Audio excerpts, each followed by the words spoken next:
Hey friends, welcome back to the Halloween Hell Show, point 5. We're doing a halfway to Halloween show to kind of get us through this crazy time and this pandemic panic, or whatever they're calling it. It's going a little bit longer than I thought it would, but and it's probably going to be lasting a lot longer in the long run. So here over at Castle Disaster, we're going to bring a little bit of levity. And just for a little bit, we can pretend that we're all the way through this, and it is September, and we are gearing up for the great month of October, where we celebrate Halloween and all the fun stuff that comes with it. Tonight, I want to talk about a specific place. It's Ollies Bargain Discount Store. I don't know if you're familiar with them, but here in North Carolina, we have a bunch. I think that they come out of either Ohio or Pennsylvania. You know, if a supermarket or whatever has too much of a product, they buy that product up, put it on their shelves at discounted price, and then they reap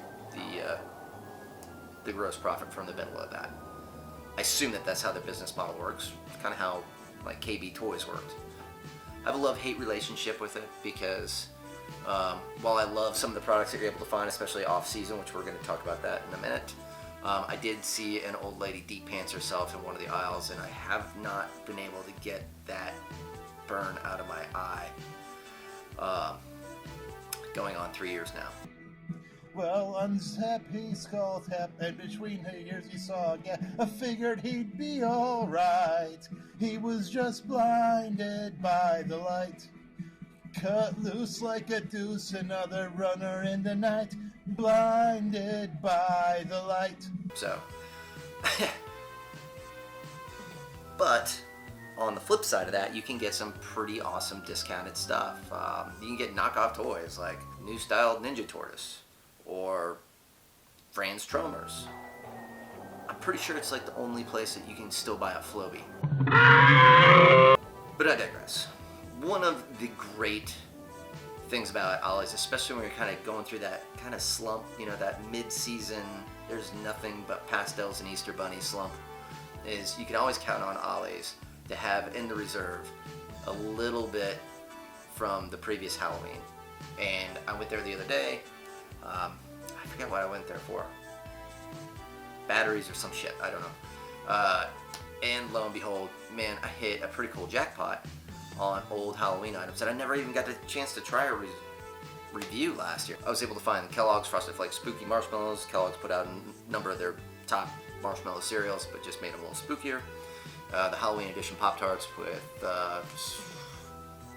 freaky spooky face on it. And then of course Rice Krispie Treats, pumpkin pie. And I found probably about 4 boxes of Twizzlers black and orange Twizzlers. Yeah. All in all, it was pretty great. However, I will warn you that in the middle of a pandemic, no matter how excited you are, don't scream in the aisle, holy shit.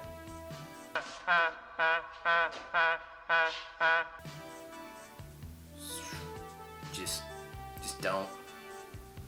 It makes people very nervous. Let's see what the big deal is.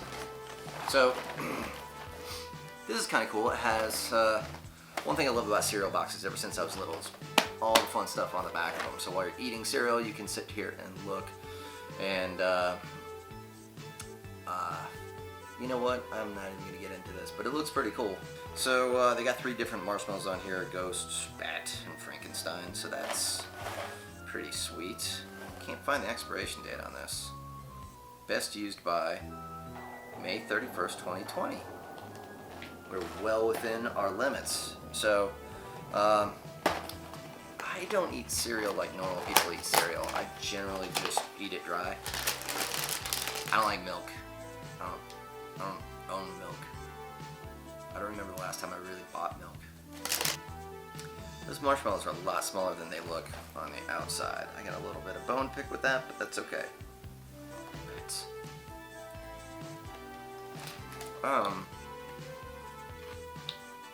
Okay, it's been years, since I've had any kid cereal, balanced part of this nutritious breakfast bullshit. I don't remember the marshmallows being this chewy. Did they change the formula? I mean, honestly, I don't think that I've had this type of cereal since like the mid-90s. Even before that. They must have. This is bullshit. Do you feed these to your kids? This is insane. Okay, so really sweet. I kind of dig the chocolate, but man, those marshmallows, oh man, that's criminal. Okay, now we're getting on to a very, very cool box. I love this box. Frosted chocolate. Myself, my favorite Pop-Tart, again, I don't eat this stuff on the regular, will always be s'mores, and it has to be toasted. But I would imagine that this isn't too far away. Oh. Don't know what that is. Is it? Oh. These kind of look like they've all kind of run together. I hope this is the way that they look back in October.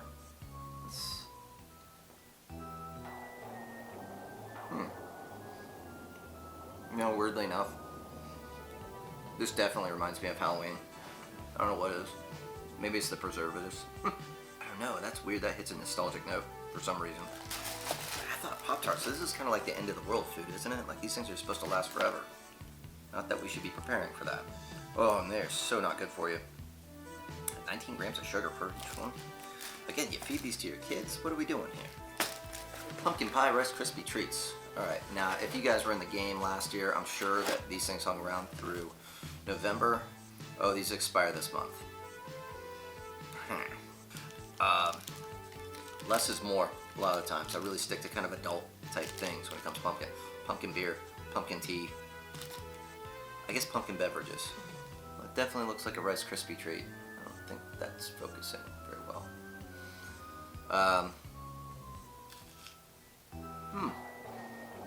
Unlike the Pop-Tarts, you cannot tell that these things are expiring anytime soon. These are actually pretty rad. Overall, pretty good. This kind of puts me right back into the spooky mood again, because you can definitely taste that pumpkin spice. Last but definitely not least, I was traversing the aisles.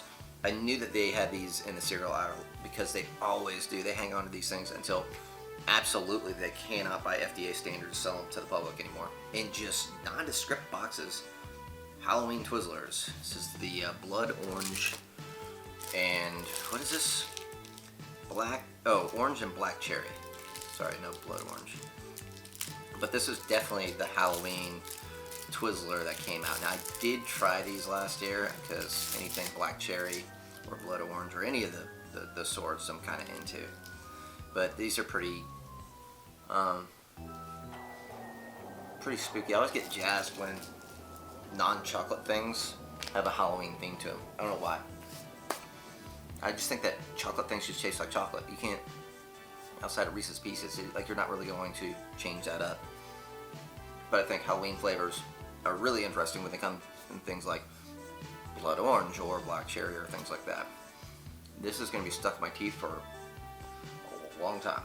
So that is my Halloween find halfway through the year, and wouldn't you know it, I've eaten some close to semi-expired food for a Halloween show in March. on to the next episode of this Halloween Hell Show. I think later on we're going to be talking about a gift that I was just recently given. A friend of mine dropped off a supposed cursed or haunted doll that they got online, so I might have a roomie. Anyway, it's sitting right over there. It's kind of crazy. She'll always be mine. Mommy, mommy, hug me, hug me. No, I want my daughter. But yeah, this is kind of like the shoot from the hip show. Halloween, .5, Pandemic Panic, and I'm Will with Casserole Disaster, and we will talk to you here soon enough. Be safe out there.